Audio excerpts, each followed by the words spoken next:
Hello, everybody, and welcome to Sake Revolution. This is America's first sake podcast, and I'm your host, John Puma from the Sake Notes. You may also know me as the administrator over at the friendly internet Sake Discord, and also I'm the head moderator at r/sake over on Reddit. And I am your host, Timothy Sullivan. I'm a sake samurai, I'm a sake educator, and I am also the founder of the Urban Sake website. And every week, John and I will be tasting and chatting about all things sake and doing our very best to make it fun and easy to understand. So what's in store for us today? What do you have? Well, how about we explore a particular brand today? Now, there's a sake that I know you and I both love. We both happen to have it on hand. And I thought, how about we do a little exploration of a particular brand? How does that sound?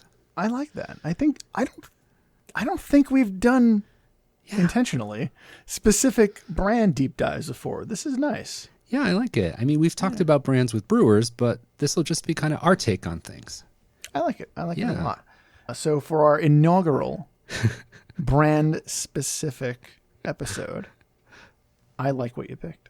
Yeah. I have to say, as you mentioned, we're both big fans of this sake. And do you want to reveal to the listeners at home what we're doing? Yeah. Well, I would not kid around about a very important topic like our first brand episode. Grown. But we have picked a up-and-coming, really well-known brand called Kid, K-I-D. Mm-hmm. And it is from Heiwa Shuzo.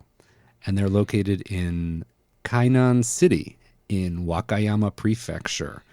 And Wakayama is it's on the main island of Japan, and it's kind of south of Osaka. So that whole Osaka, Kyoto region, if you just go south from there towards the Pacific Ocean, you're going to hit Wakayama. And they're located in that area. And you're a big fan of Kid. I know that. I am. But before we go any further, I need to know something. Sure. Have you been to Heiwa Shuzo? This is a brewery that I have not visited before. Dun, dun. Oh my God, we found one. Yes. Well, that's good. Well, at least we're exploring this together in a way. I guess, have you been to Wakayama Prefecture? I have not. Whoa, dude. Yeah. Wow. All right. But yes, as you mentioned, big fan. This is a sake that I look forward to having. It used to be a sake I used to be sad about not being able to get in the States. And I used to look forward to having their stuff every time I went to Japan. And then lo and behold, just a few short years ago, it started coming over to the US. And I actually think it's one of very few brands where all of the seasonal varieties are imported to the United States. And that's very exciting for me because I like playing around with that and seeing what the different seasons taste like from a given brand. And so that makes me very happy. Yeah. And I would say would you call this a cult sake or? It's definitely a popular brand. It's kind of got like a buzz. I mean, they've been around for a little while now, so maybe now they're more of a known quantity, but they definitely went through their culty phase for sure. And definitely had their big buzz phase. Where everybody was like, wow, have you tried Kid? It's fantastic. Now, Kid is kind of a funny, unusual name, isn't it? It is. I hope there is a good story behind it, though. Well, we did a little research, and we found out that Kid is a brand name that the brewery came up with and released for the first time in 2008. We'll talk a little bit more about the background of the brewery in a minute, but this brand name Kid that they released in 2008 is we talked a few times on the show about these contractions, taking two words and kind of contracting them together. So it comes from combining Kishu, Kishu, Kishu, that's the name of the area, with Fudo, which means environment or topography. So if you put ki, shu, hu, do, you get ki-do if you cram them together. If you cram it, yeah. Kido. So the Japanese pronunciation when we say kid is actually kido in Japanese. And from what we've read, the inspiration for kid was actually to give the brand the feeling of like young, youthful, and a new generation coming up. And they've definitely done that. I mean, making a new brand is not all that common, that we get brand new brand names in sake. So I thought it was cool that they picked an easy name that people in the West can pronounce and understand and remember easily, right? Very easily. Yeah. So the brewery is also really interesting. The brewery, again, is called Heiwa Shuzo, and the brewery itself began in 1928, which is also really young. Most breweries are much older than that. I think that's a relatively young brewery. They were forced to close operation during the Second World War. And when they reopened in the post-war period, this was in 1952, they renamed their brewery Heiwa, which means peace. So this was a nod to hoping for prosperity in the post-war period. And I think that's a really beautiful nod to recovering from the war and moving on to make something so beautiful.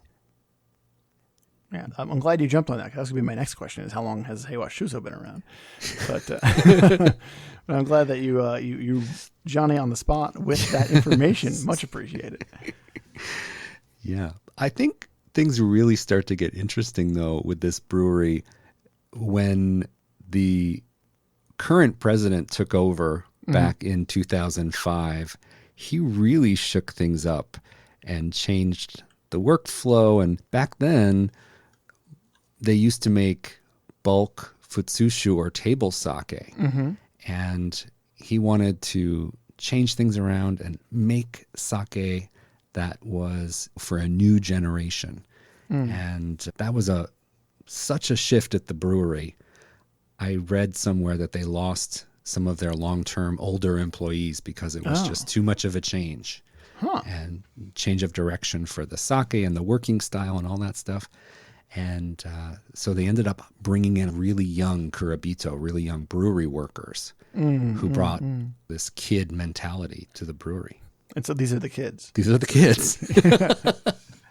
One could draw certain parallels between this shift and then this brand launching and becoming a really big deal with things that happened at Tenzan Brewery, which maybe we could do one of these episodes one day on them.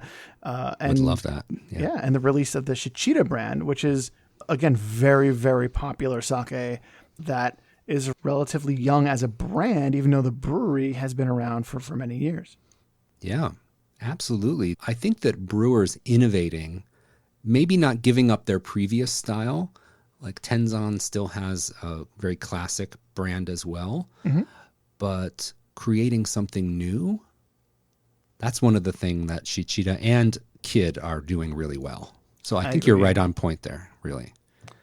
Yeah, I think that, as you pointed out, it's important to maintain kind of what got you to the dance, so to speak, and keeping that available and saying, but we're also going to do this new thing.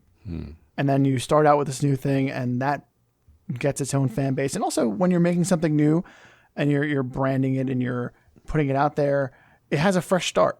So you get to have people see it with fresh eyes, and they don't necessarily go like, oh, how does this compare to this, to what they used to do? Because you're not thinking of the brewery as much. You're thinking about this new brand. It's supposed to be different. It's a really nice way to do that without putting off anybody who was a fan of what you were doing before. Yep, absolutely. So the president who made all these sweeping changes at Heiwa Shuzo, his name is Norimasa Yamamoto. So Mr. Yamamoto, he's the fourth generation of his family to run the brewery. And one of the biggest changes that he made when he came back and started running the show is he changed the structure of the organization. So, yeah. How so? How changing the structure?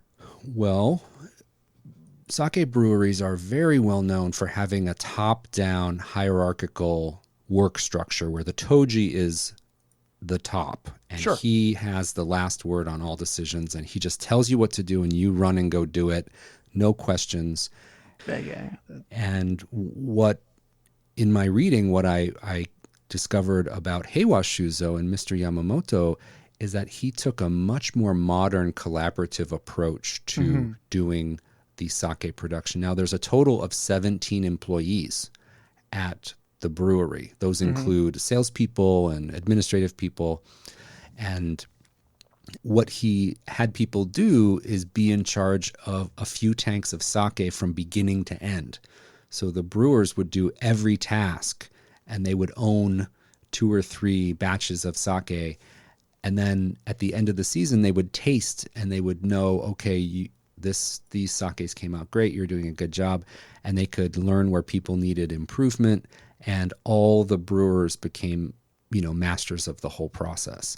And they would collaborate, and there wasn't like one person ordering everyone around and telling everybody what to do. There is still a toji, of course, but they work much more collaboratively than is usual for this very traditional work environment.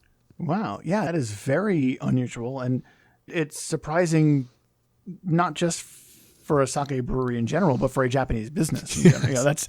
That is very interesting. I had no idea they did that. Yeah.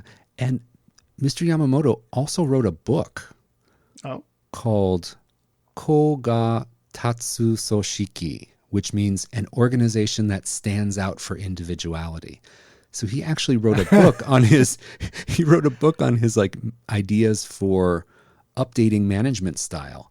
And you're absolutely right that it's not just sake breweries that have that top-down mentality. Many, many Japanese businesses do. So that's going to ruffle some feathers, I think. And don't you think? Yeah, I would imagine. Not that I don't work for a Japanese company or anything like that, but I imagine that sort of thing would definitely ruffle a few feathers. Yeah, and I visited their website, their Japanese website, and I did the Google Translate thing. And there's actually a link on their homepage about joining our organization out of college. So there's they're recruiting young people. Oh, wow. That's very interesting.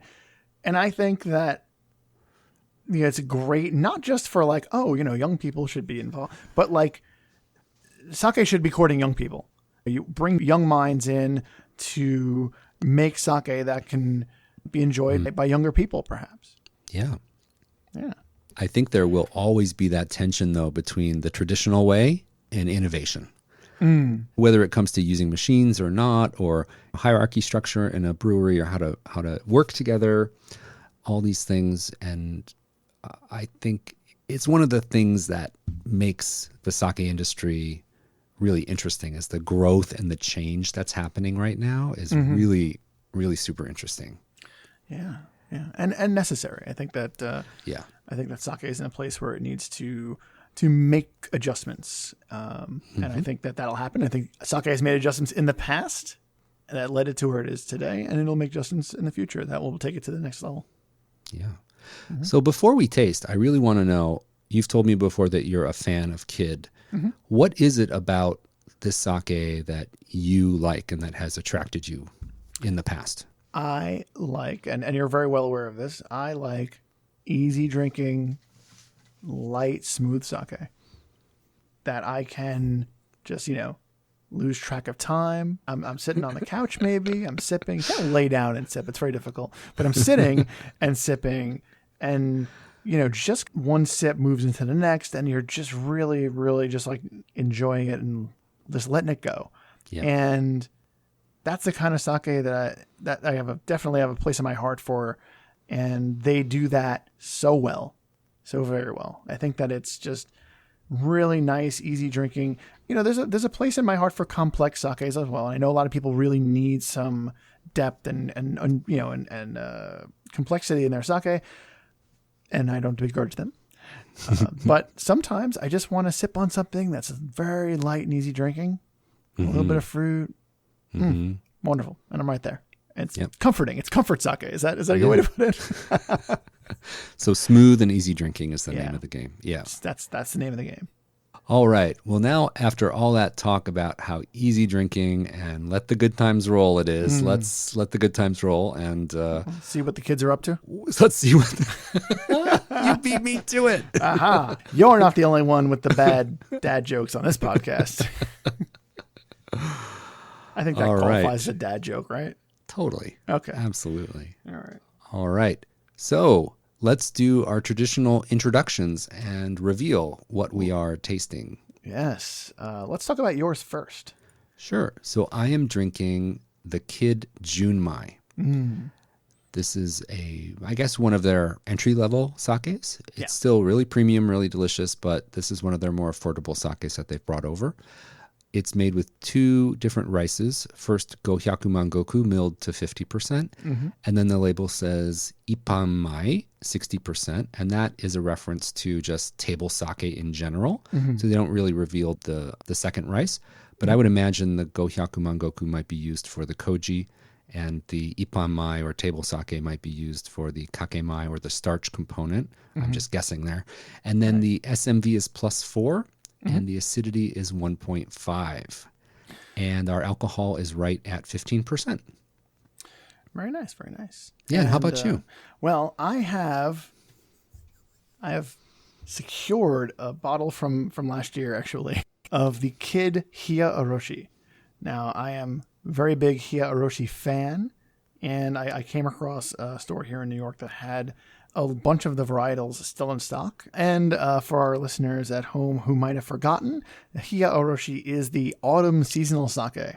It's brewed at the same time at the beginning of the season with everything else, but they hold it back and then release it in the autumn, where it is once pasteurized. And for me, the SMV is 1.5, so quite a bit different from yours. You have the +4. The acidity is 1.7. You've got it at 1.5, so we're still in the neighborhood. This is a Junmai Ginjo. Okay. Yours is the Junmai. And for this one, it's all Gohyaku Mangoku. And the Kojimai is polished to 50%. And the Kakemai, the starch component, is actually polished a little bit less at 55%. Yeah, that's unusual. They did it in my sake and yours, and it's not common that the rice used for the koji and the rice used for the starch component is different, but they've seems to be a thing with this brewery. Yeah, and speaking of different, the yeasts, or I should say yeasts. There are 4 of them. Wow. Yeah. And I don't know if they introduce them at different stages or if they just kind of blah in there. And I don't know exactly in which, how they introduce all 4 of them to the mix. But yeah, 4 different yeasts on this one. None of them are the one that's in yours, interestingly enough. Yes. Yep. So my sake, the Kid Junmai, uses 701. And mine uses 1801, 901, 14, and 10. Yeah. They don't want to leave anybody out. Yeah. All right. Yeah. Well, enough talking. Yes. No more talk. We now drink. So you've tasted yours before in a previous season. Is that right? No, I've tasted this season's but last year. Last year. Okay. Right. It's the same batch, but it's just aged an additional year. Correct. In a refrigerator. In a refrigerator. So all right. I'm comfortable with it. Okay. Well, you got to go first then. Oh, all right then. Well, I thought you'd never ask. I also want to say, big fan of the label on the Kid brand. I think that it's super nice. It has the Roman characters on there embossed, and then the kanji for them right on top of that. It's really, really nice. Great design. All right. So I have poured my Hiya Oroshi, and this has a very mellow, very light aroma, and that goes in line with this brand. It's always going to be light, easy drinking stuff. In this case, the aroma, very light, trace amounts of fruit. It's there, but it's barely there. It's very, very inviting.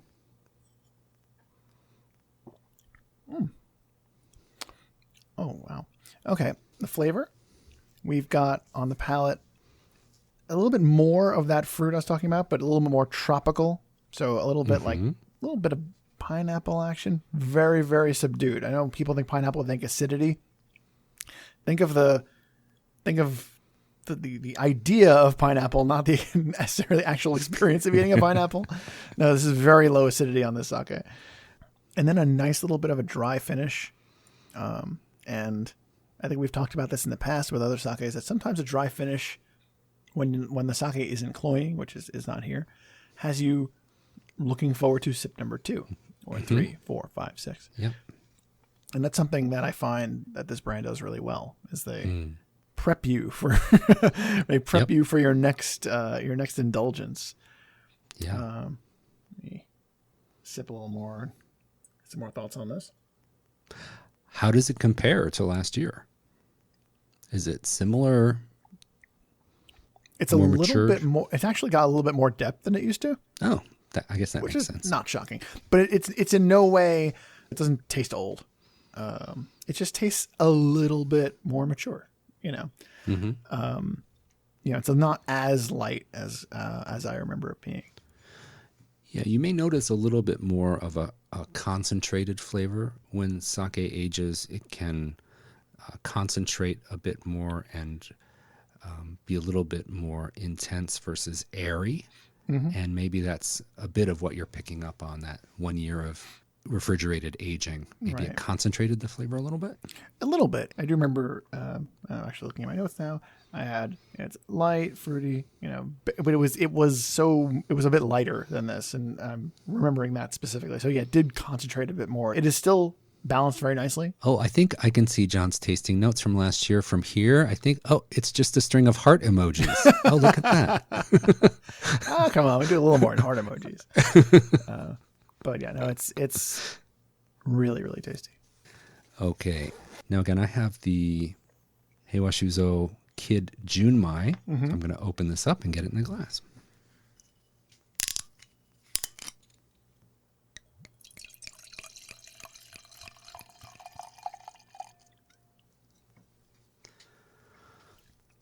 All right. Now, I have had this before, but I didn't take notes the last time I tried it.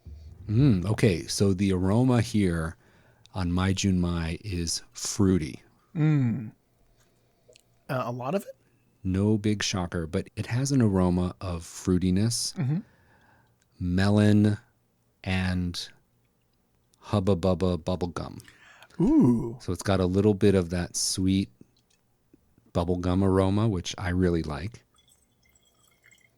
I am a big fan as well. But very melony. And pineapple, too. Oh, my gosh. Yeah. And I'm giving it a few swirls. And it feels like it's opening up a little bit and expressing a little more. Very fruity, very, very much a tropical fruit aroma. And if you were to say, I had a Junmai sake from Go Hyakumangoku and table rice, this isn't the aroma that you would think you'd be getting. No. I think one thing I really like about this sake is I think it kind of punches above its weight to a certain extent. I think people looking for a traditional Junmai with that rice forward action are going to be a little disappointed in this. Mm-hmm. But I think somebody is looking for something that maybe presents a little bit like a ginjo, but is positioned and priced a little bit like a Junmai. That's a pleasant surprise, isn't it?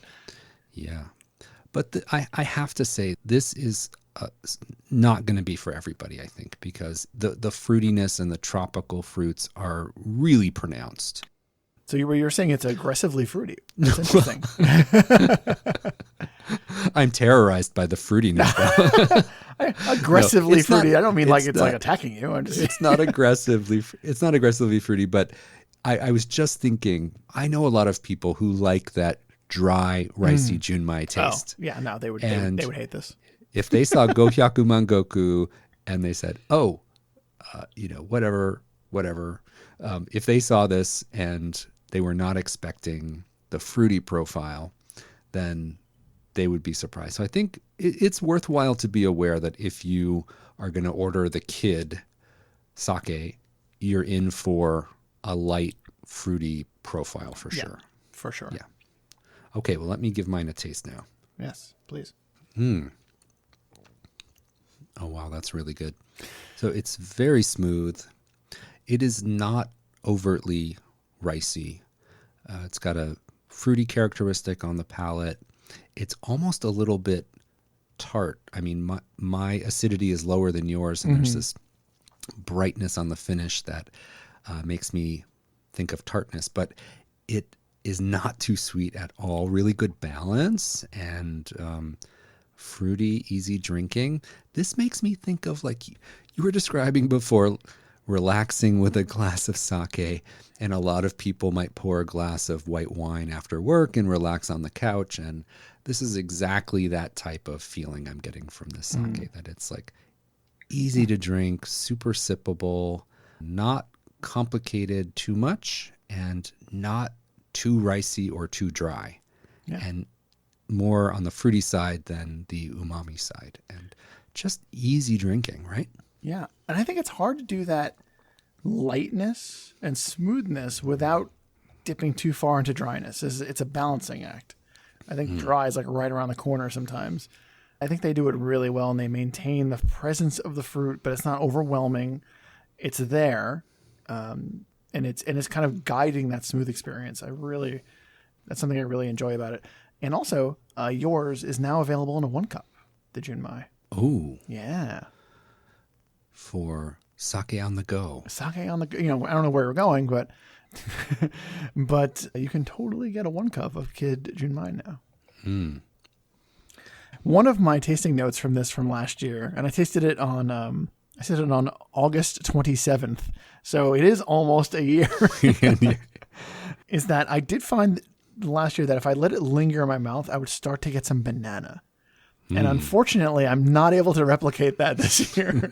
I'm a little bummed out by that. But I am enjoying the added depth quality a little bit. But I mean, that's just what happens when you have a sake that has more time to mature. And a full year is a long time. Yeah. And sakes are living things. They're evolving and changing. And that's one of the charms of sake, I really think. But it was a fun experiment, wasn't it? Oh, absolutely. I know. I'm like I said earlier, I'm very glad I bought this. This is wonderful. This one is a little bit sweeter, I want to say, than it was last year. And again, that's just that flavor concentration you were talking about earlier. They should maybe hold back some of this. It's very interesting. I like it a lot. Yeah. Yeah, I'm not a big fan of aging sake long-term at home, but laying something sturdy down for 1 year in your refrigerated sake fridge, or, someplace where you're going to get a nice constant temperature, that's fun to do. Yeah. And 9 out of 10 times, if it's something that's stable and you're taking good care of it, or whatever party's taking good care of it, it's going to be fine. It might even be great. It might even be better than you remember. Yeah. Yeah. Well, the bottle of Kid Junmai that I have says that this sake will open the door for sake beginners, and that it's recommended pairing with rich foods such as cheese. Really? What do you think about that? I think that could work. If I had a cheese board in front of me, I think I'd be pretty happy to drink it with this. Oh, yeah. Remember, fans at home, John is completely ignorant about all things cheese related, since he does not eat cheese. So when somebody says something pairs with cheese, I just kind of take the word for it. This is what John hears when I start talking about cheese. Wah, wah, wah, wah, wah. Yes, exactly. I couldn't tell you how it pairs with cheese, but I will tell you it's delicious to sit on the couch and sip.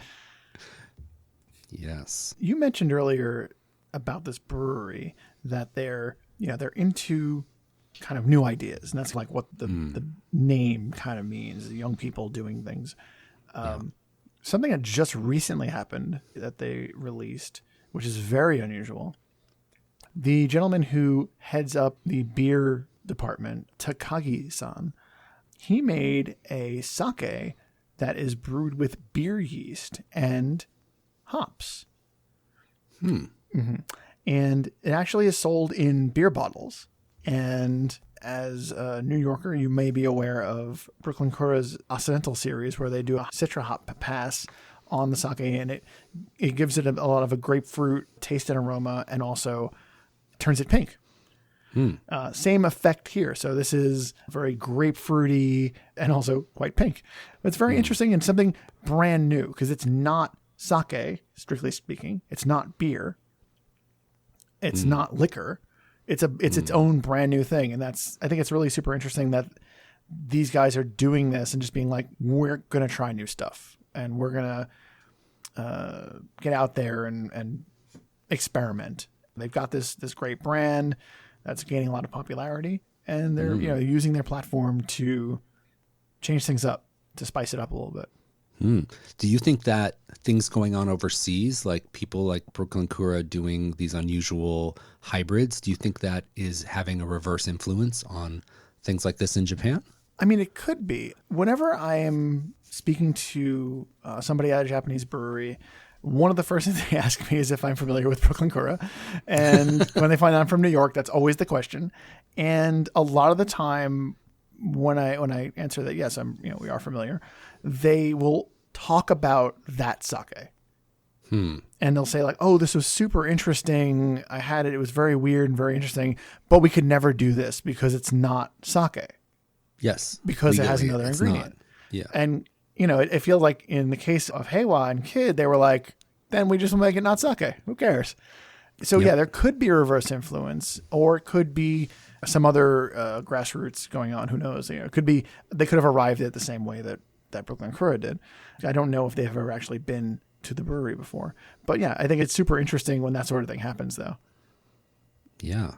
Well, I'm all for this kind of dialogue. I think it's great if what brewers are doing outside of Japan can have some influence and help that innovation going on in Japan we were talking about before, letting things evolve and grow. And you don't want to be hemmed in by too many rules and regulations. Right.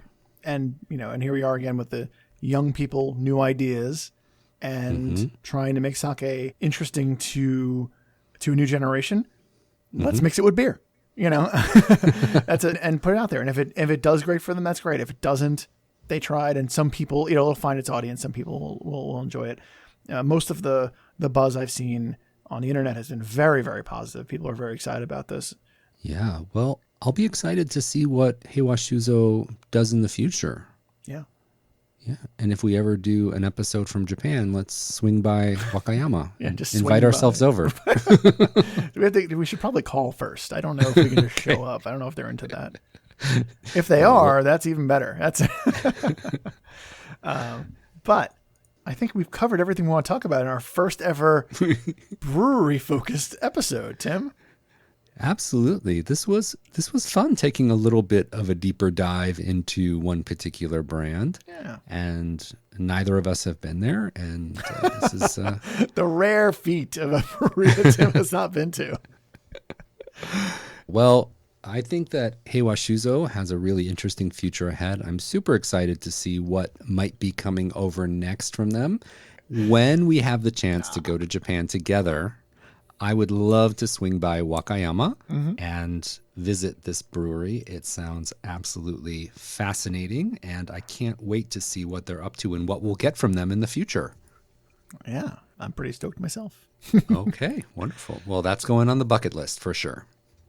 All right. Well, I want to thank our listeners so much for tuning in. This was a lot of fun exploring the world of Heiwa Shuzo and Kid.